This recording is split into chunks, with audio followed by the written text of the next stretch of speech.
The COB is brought to you by Pepperstone, trusted by traders in over 160 countries. From Barangaroo Studios, here's what you need to know about the day in business and finance. Well, hello, and welcome to the COB on Tuesday, the 21st of May. I'm Nadine Blaney, and it's a pleasure to be here with you. So today, well, I was just reading a headline on Reuters, and I think this kind of sums it up nicely.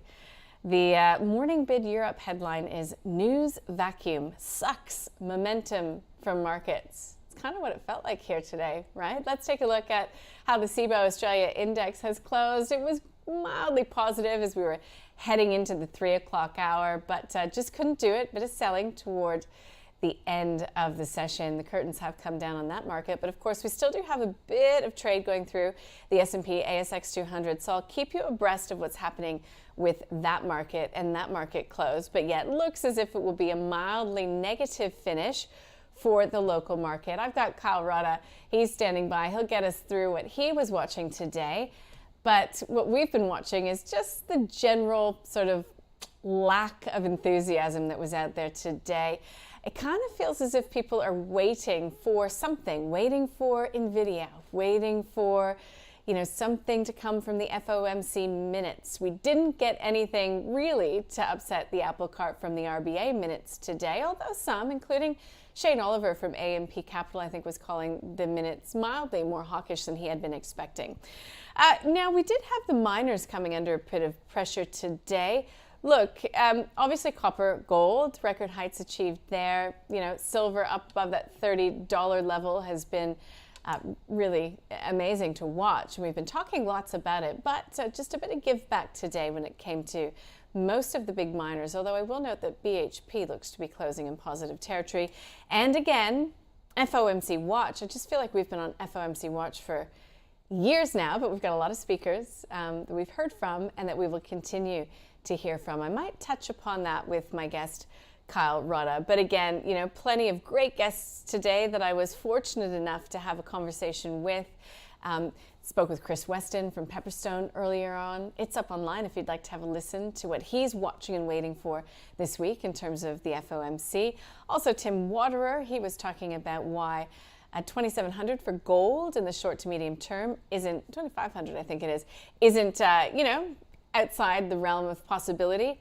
So some really great interviews that are up online. And we also got that consumer confidence read coming from Westpac. Boy, we are a pretty pessimistic bunch. And you know what? Don't blame you on a day that we hear that 2,800 people will be losing their jobs from Telstra. We continue to hear about inflationary pressures, prices rising.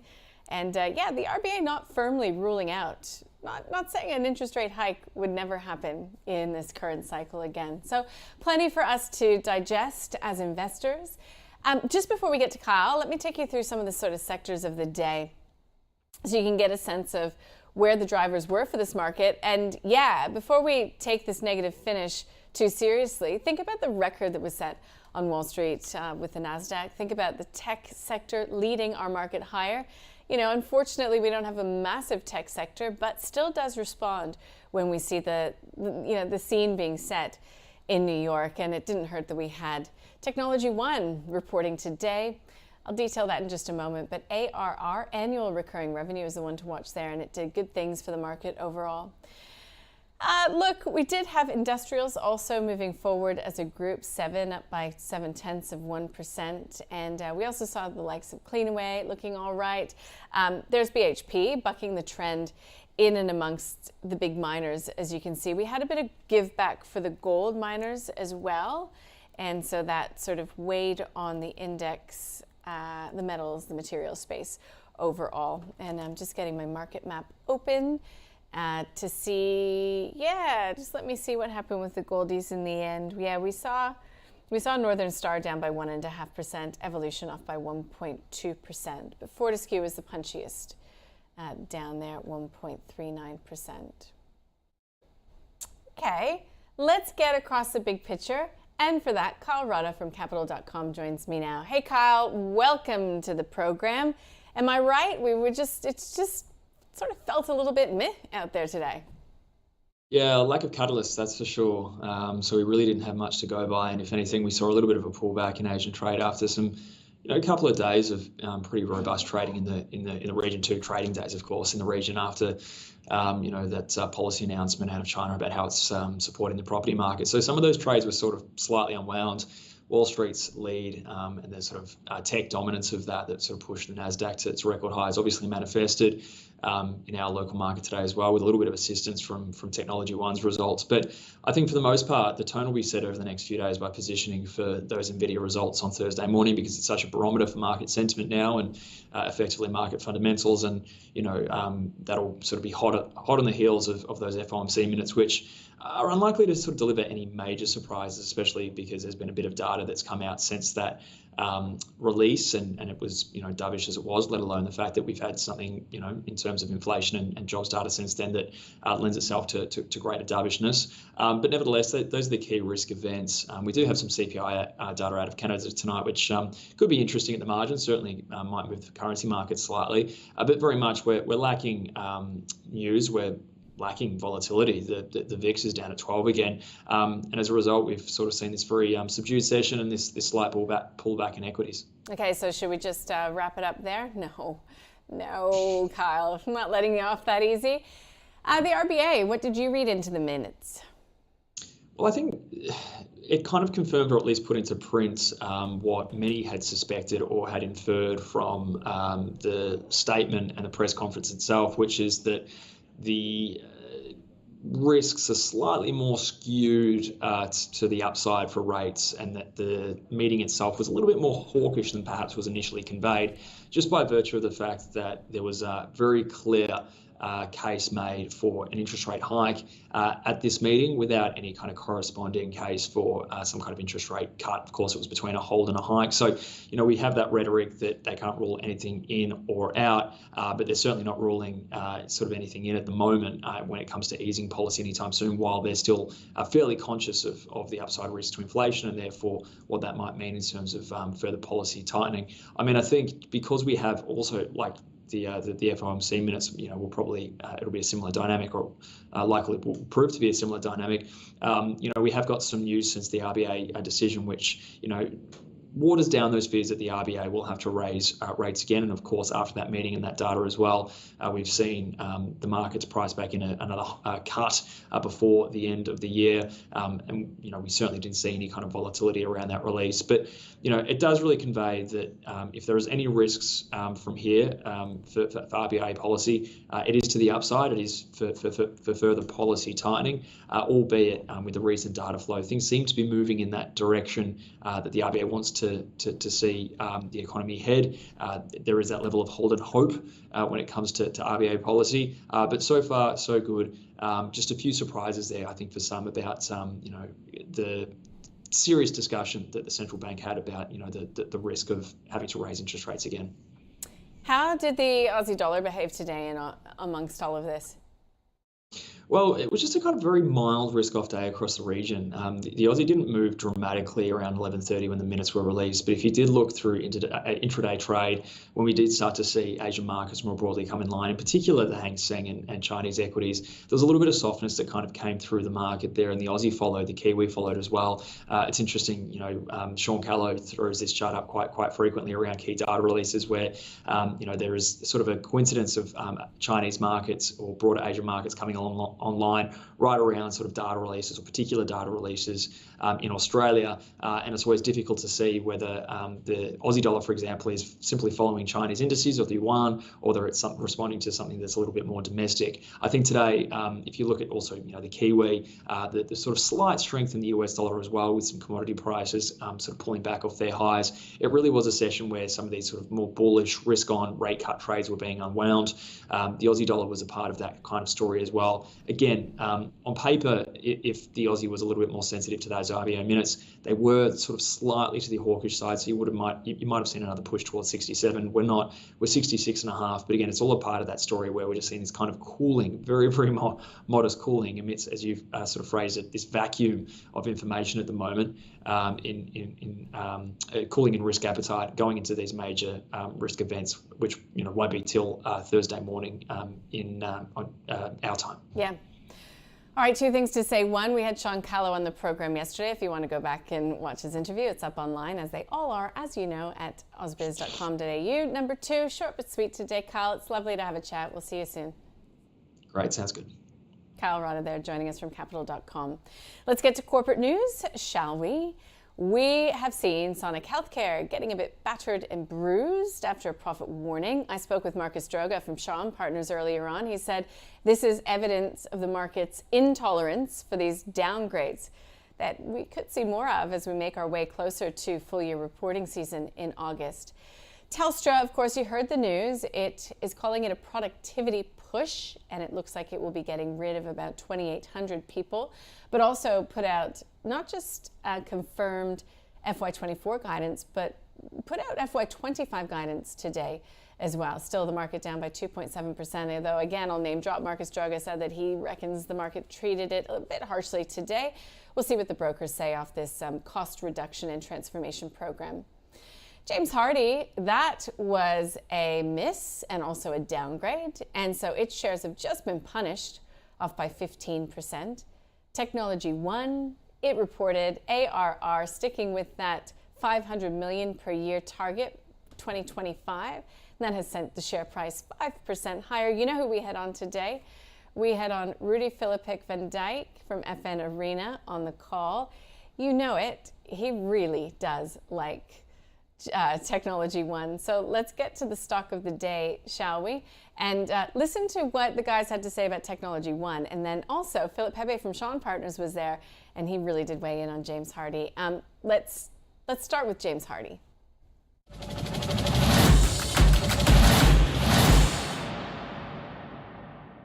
There's no reason to suggest interest rates need to come down in a hurry, in my opinion. I'm not an economist, but I can see the data. So they're probably going to take some time to come back to growth. I've learned the hard way, just because the stock looks cheap, you don't need to rush in off the back of a downgrade. So for me, they might have 12 months of pain ahead of them before they can get to some level of growth. So I'm going to call it a sell. So I think this is there's a lot to learn here, a lot to observe from it. This is not a one-off. I think this will color the share market between now and August. So for the time being, I agree. If you own it, I'm assuming you own for a through the cycle recovery story, so you wouldn't sell. But I do think you will have to stomach more pain, and you will have to be patient for this share price to be picked up again.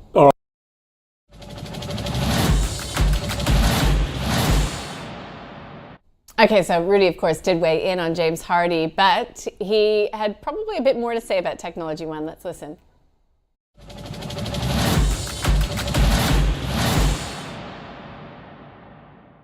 I think there's a lot to learn here, a lot to observe from it. This is not a one-off.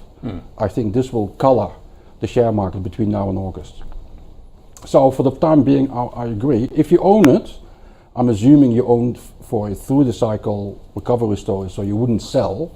But I do think you will have to stomach more pain, and you will have to be patient for this share price to be picked up again.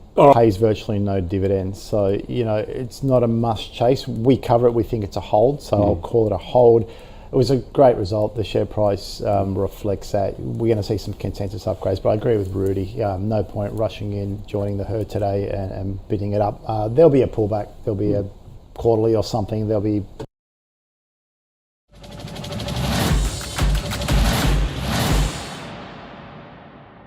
All right, so two stocks of the day. Don't say we don't do anything for you. And you can catch up with that program, 10 other stocks, so 12 stocks today, to find out if there are any buy, holds, or sells. It's up online. I can guarantee you I saw it myself. All right, let's get to what we can expect through the overnight period, shall we? And we do get ECB President Christine Lagarde speaking.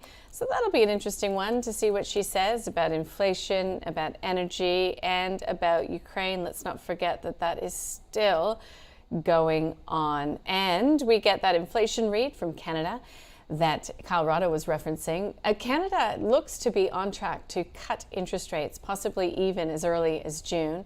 And of course, we get these FOMC speakers talking. So we get, Bostic, Williams, Waller, and Barkin, and we'll keep you abreast of what they said in the morning. Speaking of the morning, let's find out what's on here. We've got the RBNZ policy meeting and a trade balance coming from Japan. We also have a couple of AGMs. Telix is on there. Interesting one. We didn't talk about it a lot yesterday, but it's actually filed to IPO in the US.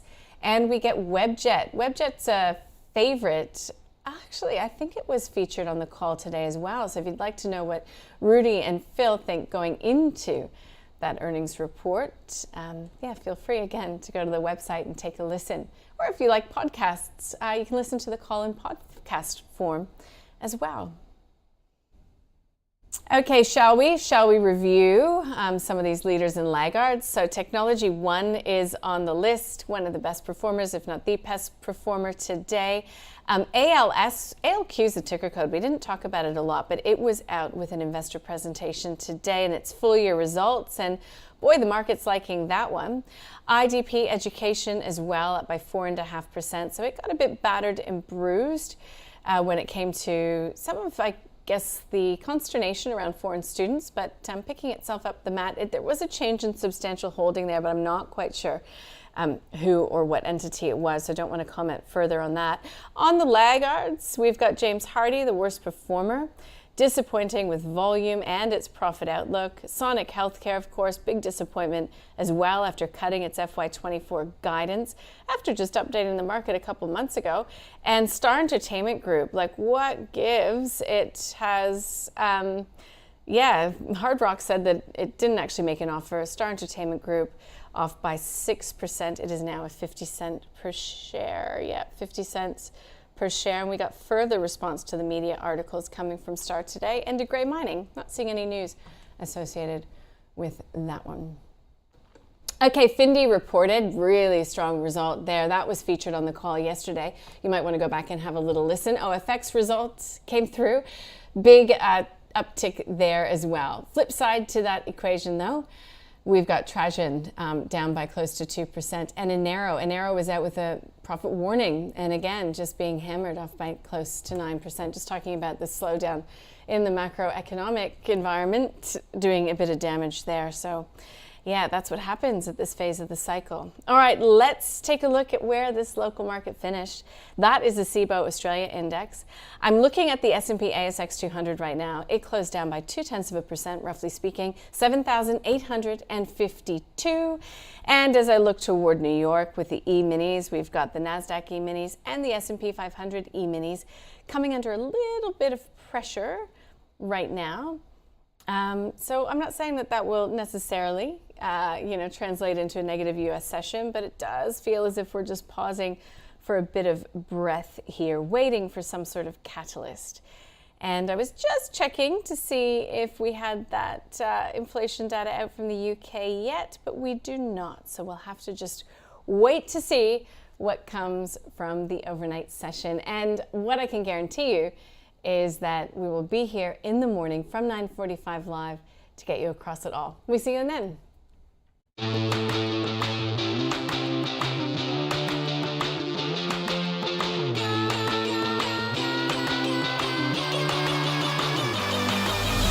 The COB is brought to you by Pepperstone, trusted by traders in over 160 countries. Gil. Oh, hey, Ken. Here we go. You still trading? Pepperstone. Trusted in over 160 countries. You? Well, I'm still with... I don't think anyone trusts them. No, I'm fine with it. Just like I'm fine with my trusty coach. 1980s John McEnroe. Pathetic! Horrible! 1980s, huh? So, really temperamental? Keeps me on my toes. Awful! It's a bit intense. Be better! Still fine with it. Use your racket!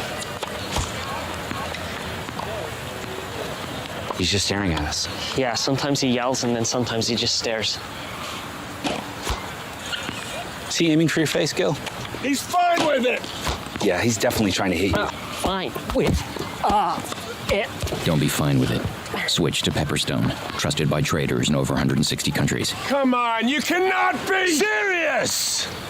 Don't do that. Ow.